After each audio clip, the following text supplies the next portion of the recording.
ചെട്ടികുളങ്ങര ഭഗവതിയുടെ നവീകരിച്ച തങ്ക ജീവതയുടെ സമർപ്പണം നടന്നു. തിരുവിതാംകൂർ ദേവസ്വം ബോർഡ് അംഗം അഡ്വക്കേറ്റ് എ അജികുമാർ സമർപ്പണം നിർവഹിച്ചു. ചെട്ടികുളങ്ങര ദേവീക്ഷേത്രത്തിലെ നവീകരിച്ച തങ്ക ജീവതയുടെ സമർപ്പണം നടന്നു. തിരുവിതാംകൂർ ദേവസ്വം ബോർഡ് അംഗം അഡ്വക്കേറ്റ് എ അജികുമാർ സമർപ്പണം നിർവഹിച്ചു. തിരുവിതാംകൂർ ദേവസ്വം ബോർഡിന്റെ പക്കലുള്ള സ്വർണം ഉപയോഗിച്ചാണ് ഭഗവതിയുടെ ജീവതയിലെ തിരുവാഭരണങ്ങൾ പുതുക്കി പണിഞ്ഞത്.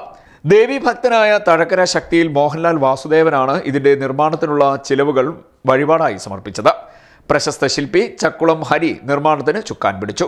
ക്ഷേത്രത്തിന്റെ കിഴക്കേ നടയിൽ നിന്നും വാദ്യമേളങ്ങളുടെ അകമ്പടിയോടുകൂടിയാണ് നവീകരിച്ച തങ്കജീവിത സമർപ്പണത്തിനായി ക്ഷേത്രത്തിലേക്ക് ആനയിച്ചത്.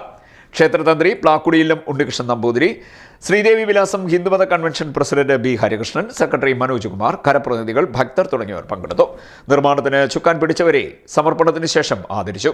തിരുവാഭരണ commissioner C Sunila, assistant Devaswom commissioner J Ashakumari, തിരുവാഭരണം സൂപ്രണ്ട് അനു എസ് പിള്ള, ക്ഷേത്രം administrative officer Akhil G Kumar, തുന്നൽ വിദഗ്ധൻ സുരേഷ് പുല്ലുകുളങ്ങര, ദേവസ്വം ബോർഡ് ഉദ്യോഗസ്ഥരായ V M Kumar, Smith, Vineeth എന്നിവരാണ് ജീവതയുടെ തിരുവാഭരണ പുനരുദ്ധാരണത്തിന് നേതൃത്വം നൽകിയത്.